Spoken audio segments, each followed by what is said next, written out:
Hello and welcome to The Hardest Part, the show that unravels the stories behind some of the most challenging songs ever written. I'm Kieron Banerji, and joining me on today's show is Jack Garratt, who's brought with him a track from his second album called Mara.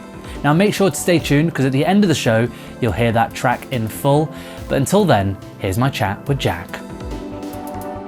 I brought a song from my second album, Love, Death and Dancing. It's a song called Mara. It's actually one of the first songs I wrote for the record. It was that, and the first single off of Love, Death and Dancing is a song called Time and Mara. Like the first two songs I wrote for the record, they like unlocked the record for me, because I was really struggling after my first album about what's the second album going to be, and lots of me being inside of my own brain thoughts that kind of prevented me from making the second album. And then these two songs just appeared and unlocked everything. But Mara particularly was a real deep dive into what the rest of the album kind of ended up being about. Bring us into the room where the song first, sort of where the origins were. I was in a flat in Clapton. This was like pre-pandemic. I had a flat in Clapton that had a garden and a office space at the back that I turned into a studio. Yeah. And I was just writing in there. I'd go out there. It was really nice. I didn't have like a commute or anything. I would just make coffee in my kitchen, walk along the garden. And that walk ended up being this really beautiful, like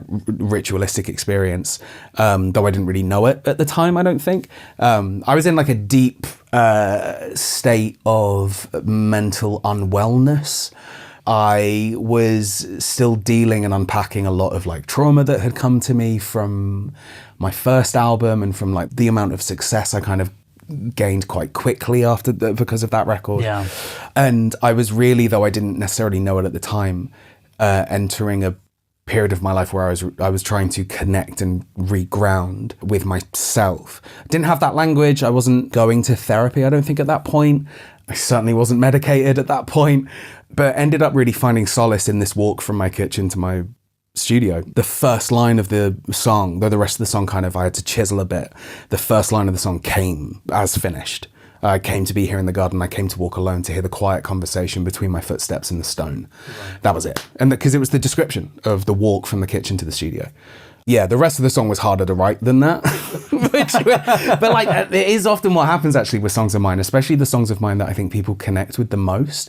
I often get the first verse or the first lyric finished. It comes, it's in my head. Yeah. I say it out loud. I commit it. It's done, which is amazing. And as a gift to receive that. Yeah. And then the rest of the song takes me fucking forever. Like we were talking about this after your session earlier off camera. Yeah. Like having that trust in yourself just to believe in what was originally laid down. Yeah. Is an amazing process. Yeah, it's an interesting thing. I think as well, back then I didn't have as much trust in myself. Yeah. So I would still like take that opening lyric and I would go, I think that's good, but it was always I think.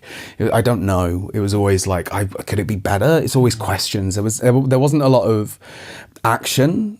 It was a lot of questioning, which also makes any creative process so much longer, because with every question you're bringing in a voice into the room that isn't there. It's not usually your voice either. It's a projection. It's like someone else's voice. It's an external opinion that isn't in the room with you.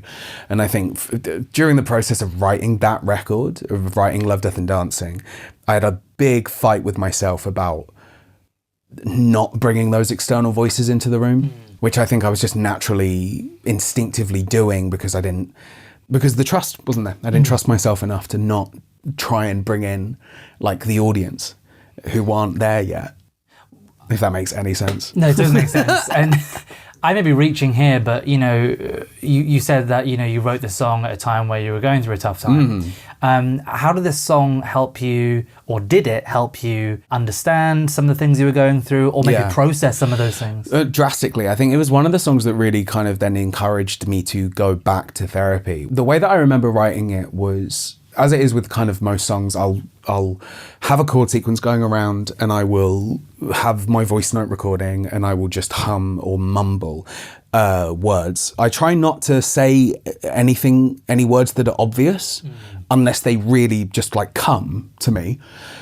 because I find that like it becomes restrictive the minute you start actually placing the idea somewhere and like giving it a root of some kind, whether that just be one word. But with this song, like I said, that first line just came, and I knew I wanted the song to feel meditative, and I knew it was going to be a difficult journey of a song. It sounds so cliche to say it like that, but it was going to be a difficult process to like unpack this idea of me and what it felt like to have such self-doubt and such writer's block and not be able to connect with myself. But this song just was knocking at the door and screaming at me. And that was a real indicator of like, okay, I am connecting with something here, but the connection is slow and I'm in my own way and I am going against the current of it. Like I said, then encouraged me to kind of go, okay, fuck, there's still a lot on my mind here that I think I need to unpack. I need to have a think about what therapy looks like for me and what my relationship is like with myself. So like, this is one of the, to be honest, that whole album changed my life, but this song in particular was a song that changed my relationship with myself because it really encouraged me to like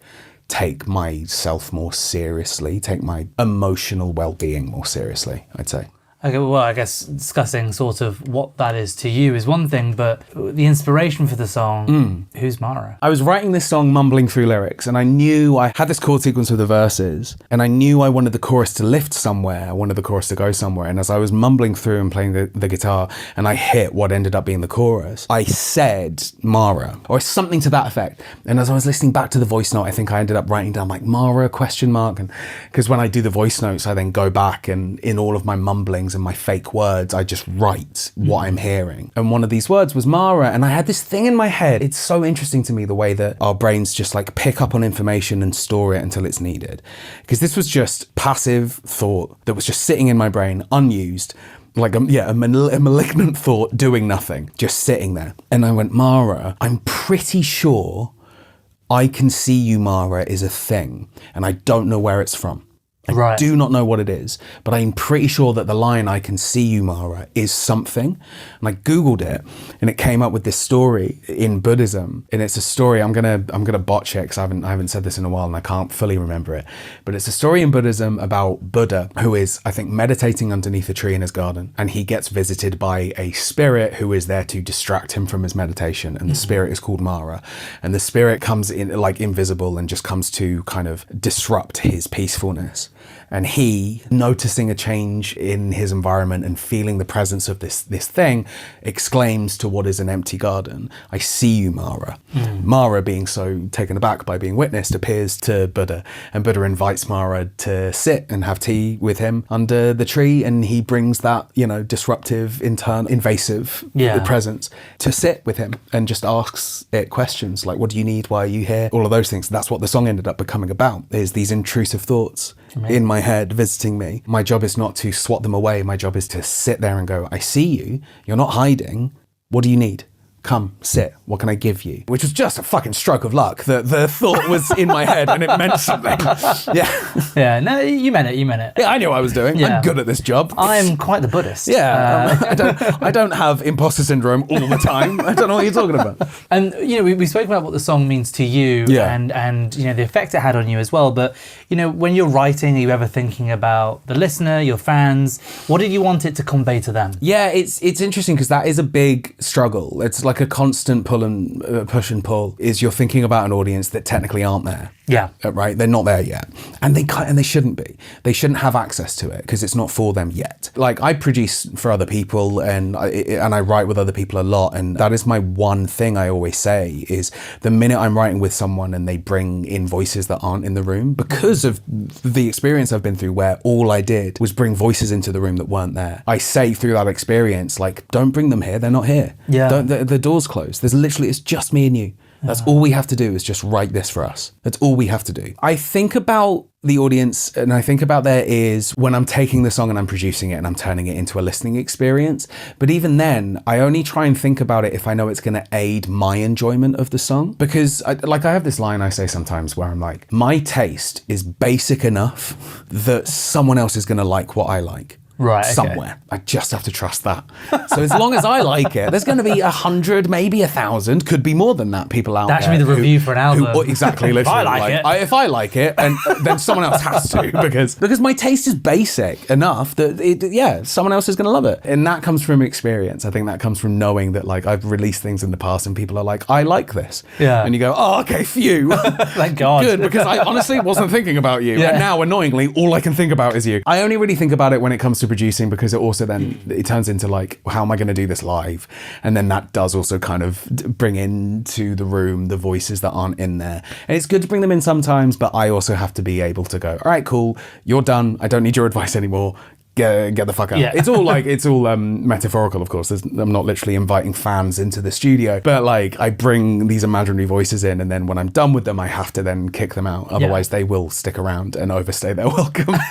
Well, great transition, because I love speaking to artists that are also mix engineers, producers. You know, you really take it from soup to nuts, right? And talk us through the production elements of this song. Did you have any production collaborators? Yeah, so I worked on this with Jackknife Lee. Okay. Yeah, amazing. Who's an amazing producer, Irish producer based out in LA. He's done lots of work with like REM and U2, and I think he did some Taylor Swift stuff years ago. He was like a dance act in the 90s, and now he's just a phenomenal producer. He's so good.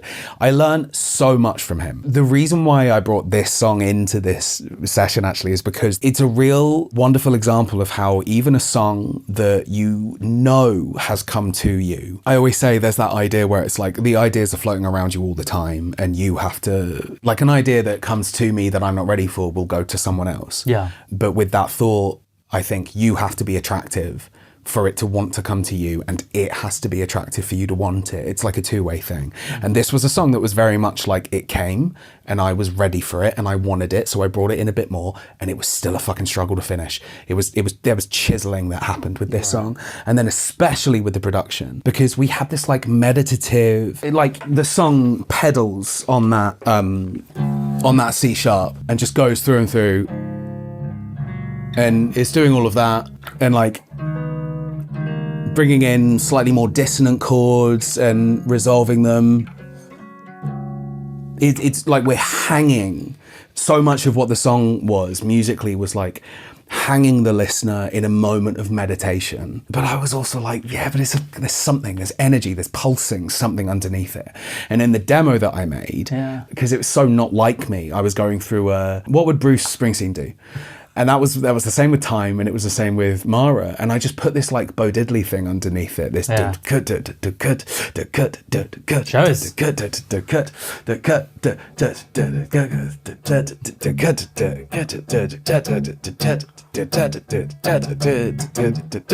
that. I came to be here in the garden. I came to walk alone. Like that felt so nice. I also really care about storytelling, like producing a song to make sure you're telling the story of the song and doing it justice, and the way that it's been written.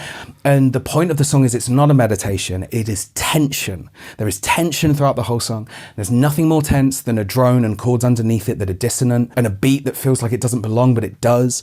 So when we were producing it, we were sat there with this drum beat forever, but everything was drony and long and blah, blah, blah. And something wasn't working. And I remember we did some work on it one day, and then it didn't quite work, and so we left it, worked on something else. Came back the next day, and I was starting to get worried, because I was like, I love this song, and I need to do it justice, and it needs to tell the story, but something isn't right. And we had this beat going around, this that's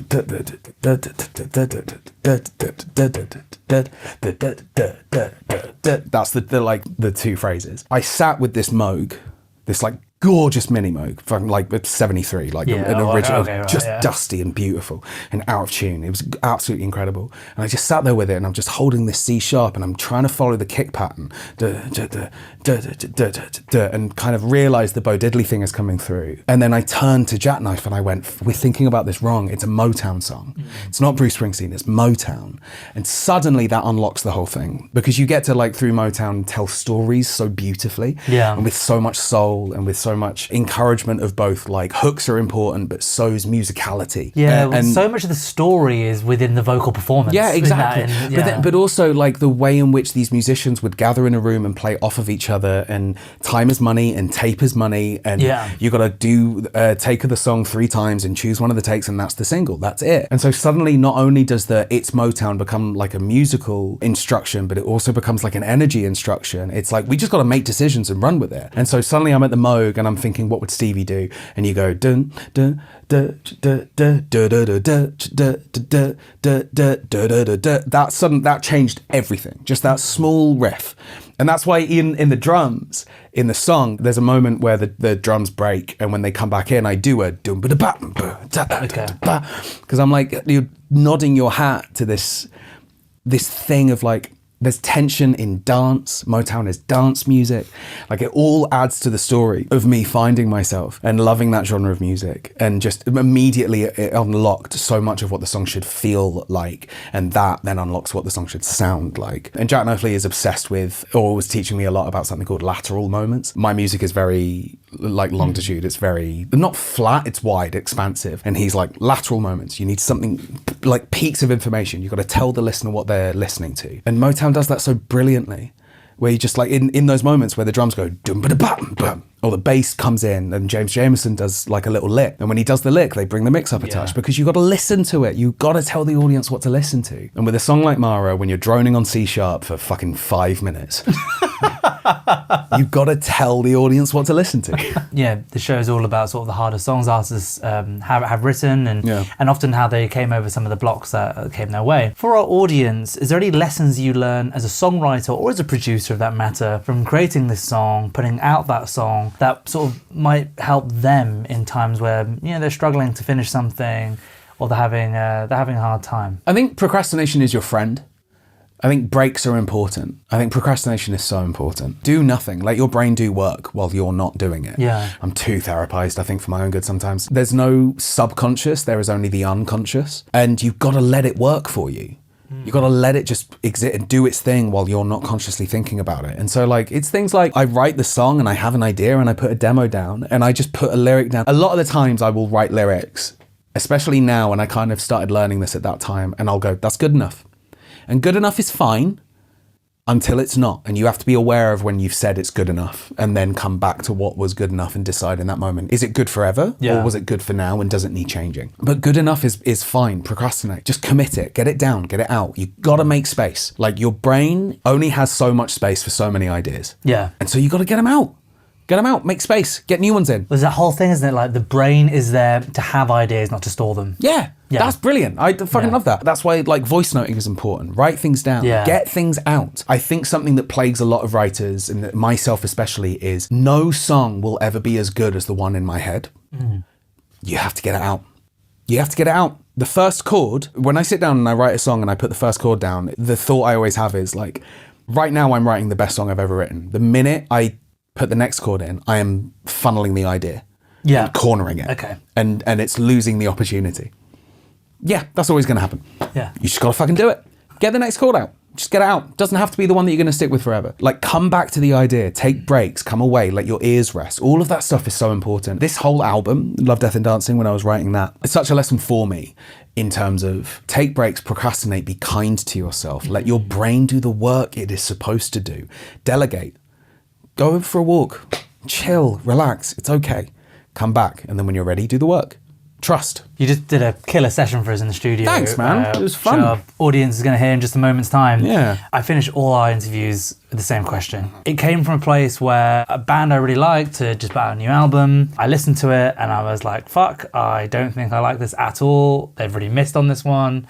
I was really disappointed. Yeah. And then like naturally straight after, it ran into an interview about the lead singer talking about these like very small nuances in the song. And then I listened to the song back again, and it was like my favorite song of theirs ever. Our audience are about to listen to this song. Yeah. Is there anything you want them to specifically listen out for, which is going to change the way they experience this track? The music has a relationship to the lyrics.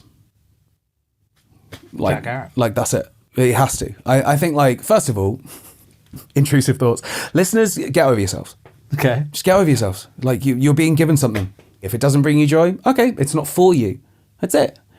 Accept, surrender that you are part of the experience. And I say this as someone who is, I'm so cynical and I hate when music is bad. Because I'm like, it could have been good. And at the same time, I'm like, go fuck yourself. Like, what the fuck are you talking about? Yeah. Like, it's okay that music isn't for you, and it's okay when it is. It kind of can be up to you if it is or isn't. You have to do the work. I think that's the thing, is it's like, there's a lot around in the last like decade or so of music listening and music consumption where audiences have been encouraged to get lazy. Don't be lazy. Don't be lazy. You're part of the work. You're part of the job. You have a job to do. When I do live shows, I have a moment in the middle of one of my songs called The Love You're Given where I get the audience to sing along with me. And it's not like at the beginning of a song where I'm like, okay, so like if you want to sing along, here's the bit, do this, and I'll let you know when it is, and isn't it funny? No, I'm like, it's fucking serious. It's in the middle of a song. I've just done all of this drumming and fucking piano playing and whatever. I've worked really hard, and I come to the front of the crowd and I tell them what to sing by singing it to them. And when people don't sing, I point at them and I go, I'm not here doing all of this fucking work so that you can stand there and do nothing. Join. Do it. You've got a job to do. You've got a job to do. Listen. I'm not going to tell you what to listen for. Find it yourself. I came to be here in the garden. I came to walk alone. To hear the quiet conversation between my footsteps and the stone.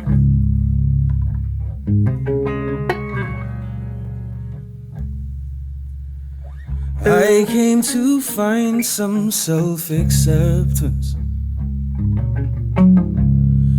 I came searching for my truth. But something's telling me to go. It's far too dark to look. Oh, I can see you, Mara. I see you standing there. You're with me in the dark. Your questions working through the air. Oh, Mara, why do you stand there?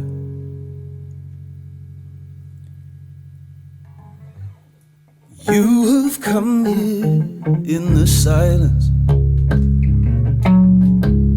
in the breath between the rain. The storm distorts the garden's beauty and leaves me wondering again.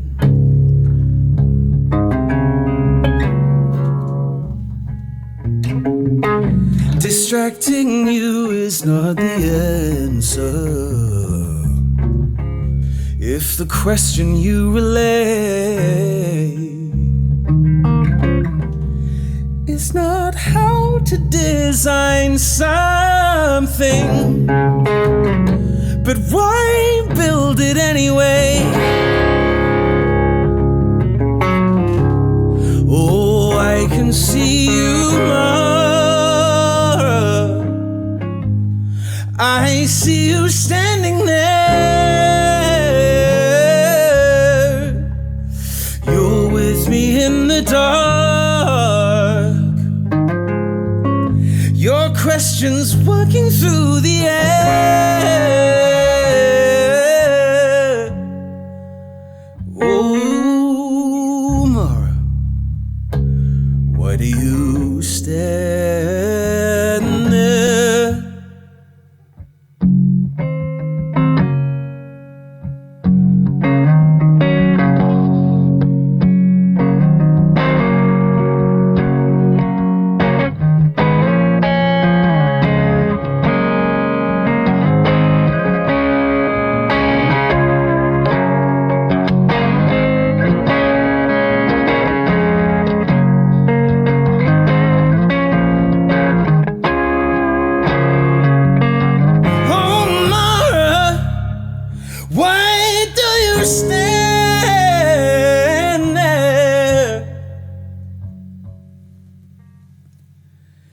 You have come here weak and hungry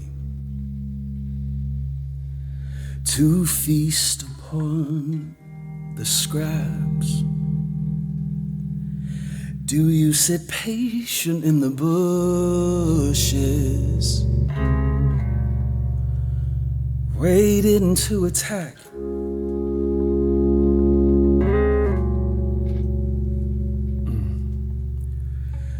But I won't stomp my feet in anger, no, no, or beat upon my chest.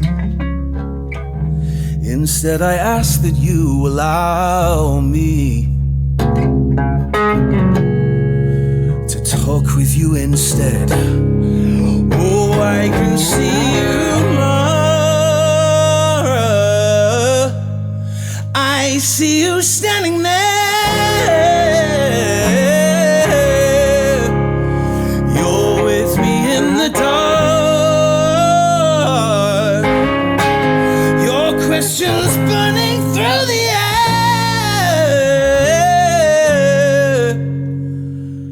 Oh, Mara, why do you stand there?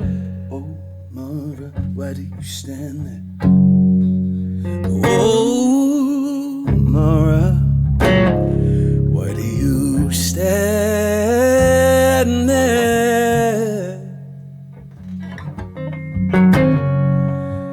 Oh, Mara, why do you stand there?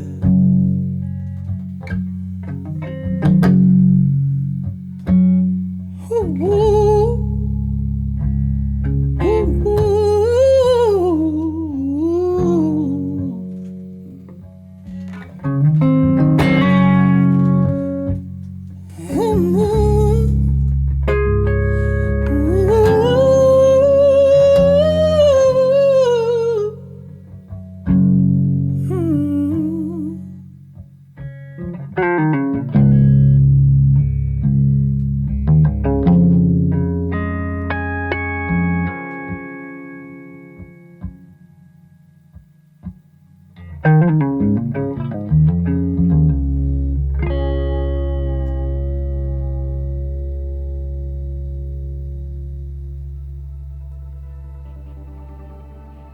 Thanks for tuning in to The Hardest Part.